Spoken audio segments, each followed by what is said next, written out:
Emma Parker and Cumie Barrow. Two names you probably never heard before, but they're the whole reason Bonnie Parker and Clyde Barrow ever existed in the first place. We've all seen the 1967 Bonnie and Clyde film. You got Warren Beatty and Faye Dunaway driving off into the sunset looking stylish and doomed. But you know who Hollywood always leaves standing on the side of the road? Their mamas. The two women who brought these outlaws into the world and then sat back at home in the dark, flinching every time an engine slowed down outside the front door.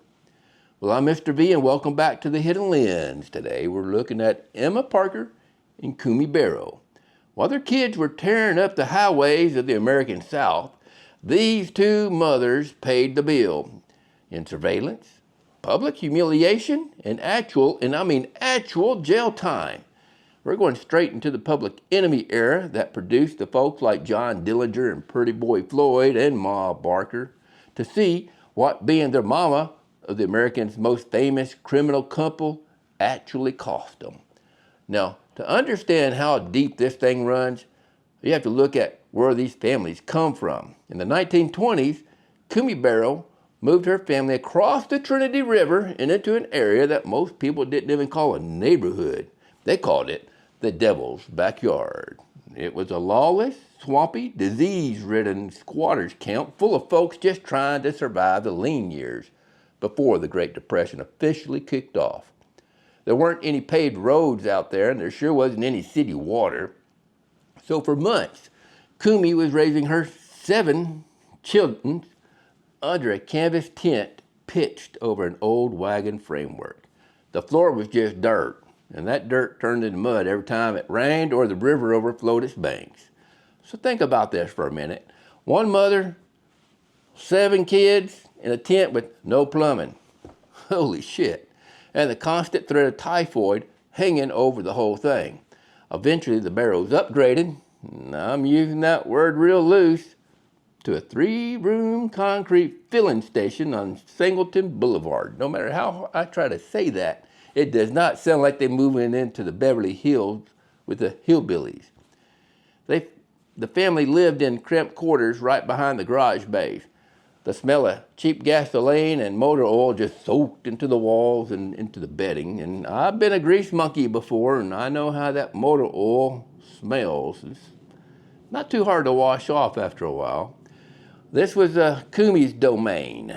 This is where she was washing clothes in iron tubs, trying to raise respectable kids in the middle of a gas station. For Cumie, crime wasn't some phase that Clyde was going through. It was more like a family tradition.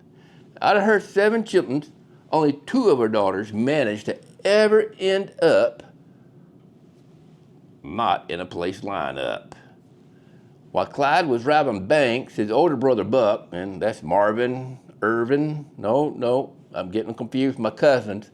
That's Marvin Ivan Barrow, that's his real name. So Buck was right there beside him trading bullets with lawmen. Buck's wife Blanche, that was Blanche Barrow, was riding with the gang too until she got captured at the Platte City shootout.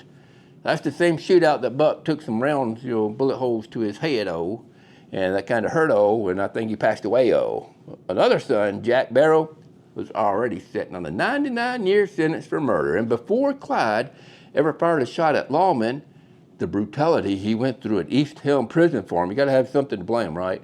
Had already stripped him away from whatever was left of his humanity. That prison farm was being run by Lee Simmons, who was the Texas prison superintendent. You like that? The same dude who later hired Frank Hamer specifically to hunt Clyde down. So Eastham's cruelty ended up causing its own reckoning. A regular little check-in on her kids meant Cumie was tracking prison release dates and homicide charges. What the hell? Sounds like a family reunion over at Parchman. That's a place in Mississippi where they put people in a chair and turn on a little switch. Now, speaking of things that disappear when you stop paying attention, because she was not paying attention to their childhood, you better click that subscribe button right now, and don't forget the hype button. Well, you better not have to do anything. You do what you want to. Now, by 1933, regular communication was just dead. Emma and Cumie couldn't expect a letter in the mailbox or a phone call. If they wanted to know if their own kids were even still breathing, they had to participate in this weird ritual that the authorities ended up calling the midnight meets. So here's how it worked. Clyde would drive past a predetermined stretch of highway outside Dallas and toss a soda bottle into the ditch. Inside that bottle, there'd be a scrap of paper with a coded time and location. Some sympathetic relative or a low-level gang associate would come along, get the bottle, and pass the word to Emma and Cumie. And these two middle-aged women would slip out of their house in the dead of the night. They'd dodge the armed police surveillance teams parked at the end of their streets and drive for hours down pitch-black, unpaved Texas back roads. They'd park in a ditch or next to a patch of woods, turn off the headlights, and just sit there in the dark. Every set of headlights coming up in the distance was a question. Was that their kids arriving safe? Or was it a posse of Texas Rangers about to unleash a barrage of lead into the dark? They sat there for hours, listening to crickets, waiting to see if they were about to watch their own children get blown to pieces right in front of them, or get to give them a hug. And when the car finally did pull out of the darkness, what they got wasn't quite a family reunion. Look at the summer of 1933. In June, Clyde flipped his Ford V8 into a dry ravine near Wellington, Texas. The impact cracked the battery wide open, and concentrated sulfuric acid poured directly into Bonnie Parker's right leg. When Emma finally laid eyes on her daughter at one of these midnight meets, she wasn't greeting some rebellious young woman anymore. She was looking at a human being who was literally decomposing while she was still alive. Because they were the most wanted fugitive in the country. Walking into a hospital or even a doctor's office was a one-way ticket to the pokey. So the gang treated a bone-deep, third-degree burn with household baking soda and stolen jars of salve. Yeah, that's what we're working with there. So picture it from Emma's side of things. You open the door of a stolen V8 in the middle of a suffocating Texas summer night. The first thing that hits you isn't even the sight of your daughter. It's the smell of the rotten flesh and sour, sweet baking soda inside a car with no air conditioning. Now, you look into the back seat and there's your young girl hopped up on some lawmen and black market morphine just to keep her from screaming. Her right leg is contracted and blacked, and the flesh has been eaten away so badly that the bone is showing in multiple places. There aren't any sterile dressings out there in the dirt, and there sure aren't any nurses. Just a mother standing on a dark road, watching flies buzz around her daughter's open leaking wound. You hand over a bag of home-cooked sandwiches and hold her hand while she whimpers in agony. Then you watch Clyde slam the door, speed back into the night, dragging your dying daughter down another dirt road. Meanwhile, back in Dallas, life for the mothers wasn't getting much closer to normal. J. Edgar Hoover's public enemy campaign had made hunting down the Barrow gang a federal priority. And the Bureau knew good and well that Clyde and Bonnie couldn't stay away from the mamas for too long. So instead of chasing them across the state lines, law enforcement just turned the mothers' homes into a surveillance operation. You had sheriffs and federal agents setting up 24-hour-a-day stakeouts outside the Barrow filling station in the Parker home. And they weren't even trying to hide it. They sit in unmarked cars all right, but they're staring at the front door through binoculars. The telephone lines got tapped. Every piece of mail coming in and out got intercepted. Envelopes from distant relatives torn open looking for codes. By historical accounts, the feds even planted hidden microphones out in the trees and the brush around the properties, hoping to catch a stray whisper. Cumie and Emma couldn't have a private conversation with their own husbands and their own kitchens without wondering if some government person down the street was recording every breath. They couldn't walk up to the grocery store without picking up a tale. They were being treated like convicted criminals for the crime of having the DNA of the people that government wanted dead, although they did meet with them in the dead of night, and didn't tell anybody. And the public around them was its own kind of treatment. A lot of folks in Dallas deeply resented the Barrows for their trail of dead police officers that Clyde left in his wake in September of 1938, and that's long after Bonnie and Clyde were already in the ground. The hatred finally boiled over. Some shooter drove past a Barrow filling station in the middle of the night and fired a shotgun blast directly through the front window. One pellet ended up striking Cumie Barrow directly underneath her right eye. The wound required emergency surgery, and it permanently blinded her in that eye. That right there was the ongoing physical cost of being Clyde Barrow's mama. You could be just sitting in your rocking chair thinking about your dead boys, and a blast of a vigilante's lead would come along and take your sight away forever. The peak of the government's pressure came in February of 1935. The Department of Justice decided that the way to really make an example out of the public enemy era was to legally crush the people who loved them. They handed down a federal indictment for conspiracy to harbor fugitives, and that sweep pulled in 23 people total. Cumie Barrow and Emma Parker were both on that list, along with several Bonnie and Clyde siblings. The trial was at the federal courthouse in downtown Dallas, and it was a media circus. The male defendants were getting paraded through the corridors in leg irons and handcuffs with thick chains wrapped around their necks. The women were brought into the courthouse red-eyed and broken. By the time the trial actually got going, Cumie was so sick from months of stress and prior stint in a local jail that she couldn't even walk. So deputy sheriffs had to physically carry her into the courtroom and sit her down in a seat. Kind of reminds me of Bonnie.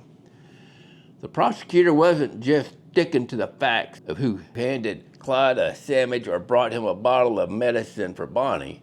He launched into this whole tirade designed to humiliate these mothers on a national stage. You're an old, sick woman who has spent her life scrubbing floors and trying to survive in a squatter's camp.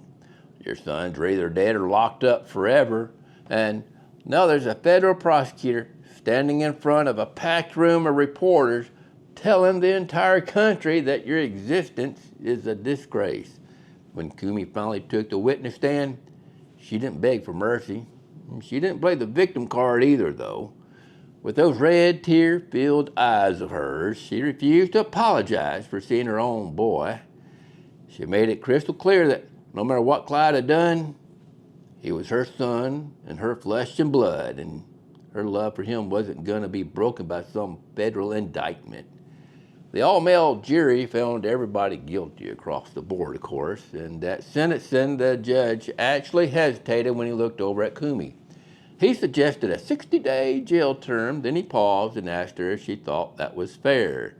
Cumie looked up at the bench from her lap and said, "Please, Judge, won't 30 days be long enough? I'm desperately needed at home." I don't know why. She didn't do a good job when she was there as far as raising the kids. The judge relented and sentenced both Cumie and Emma Parker to 30 days in federal prison.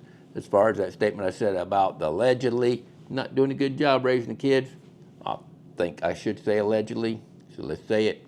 But before they let them away, the judge told these two mamas that they were reaping what they had sowed, that because they had failed to make their children realize, there we go, I didn't say it, the judge did, they had failed to make their children realize the pain that they were causing other folks.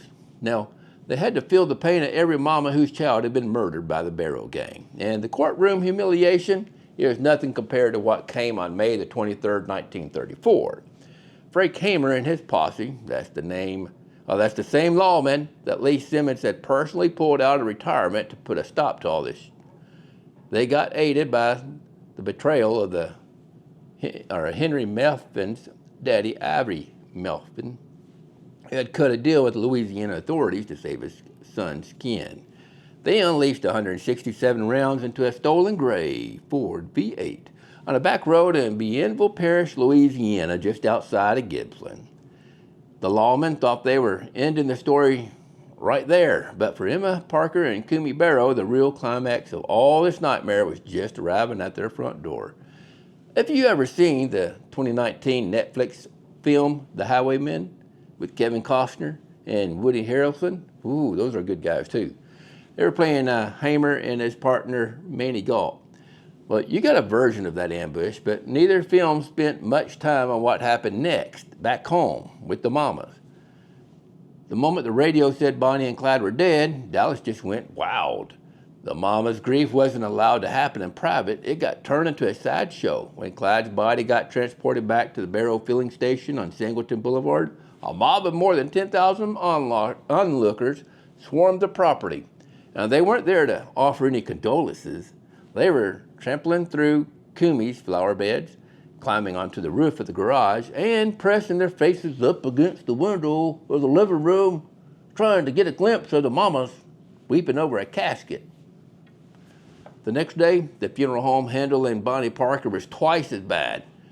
A crowd somewhere between 20 and 40,000 people, which that's a big gap, but 20 to 40,000 people converged on that neighborhood. Streets got so blocked that the popo had to form human wedges to let family members through. The people were out there selling ham sandwiches and newspapers right on the sidewalks, turning Bonnie's death into the biggest marketing event Dallas has ever seen in decades. And then there was that one last decision. Have you ever read the poetry Bonnie was writing in the back of those stolen cars? You know, she had a very specific version or vision for the ending. It's her version of it. In the poem, The Trail's End, she wrote that she wanted her and Clyde to be laid to rest side by side, together in the dirt forever, matching the lifestyle they had chosen out there on the highway. But Emma Parker said, oh, hell no. Emma didn't like Clyde at all. She didn't see him as some romantic outlaw. She saw him as a manipulative thug who drugged her smart, poetry-writing daughter into the mud and blood of the criminal underworld. Emma blamed Clyde for the fact that her daughter's face was full of bullet holes in a Dallas morgue. So she overrode her own daughter's dying wish. She refused to allow Bonnie to be buried anywhere near the Barrow family plot at Western Heights Cemetery. Instead, she had Bonnie buried miles away at Fishtrap Cemetery. They can't even make that stuff up, in West Dallas, where Bonnie stayed until years later when she got moved to her final resting place at Crown Hills Cemetery. Sounds a lot better. Even after the crowds cleared out and the newspapers stopped printing their names, the mamas pulled those two lovers apart for eternity, making sure Clyde would sleep in one corner of the city while Bonnie rested in the other. So the next time you see one of those Hollywood posters featuring a clean, smiling young couple with guns on their hips, remember the real images of Cumie Barrow, an old woman, blind in one eye from a shotgun blast, getting carried by deputies into a federal courthouse because she couldn't stop loving her criminal son. There wasn't anything romantic about any of this. It was a long, slow-motion tragedy for the two women who gave them life in the first place. Now, if this one stuck with you, hit that subscribe button right now and click that hype button too. And drop a comment below to let me know which other Hollywood illusion you want me to take apart next. I'm Mr. V, and I'll see you in the next episode of The Hidden Lens.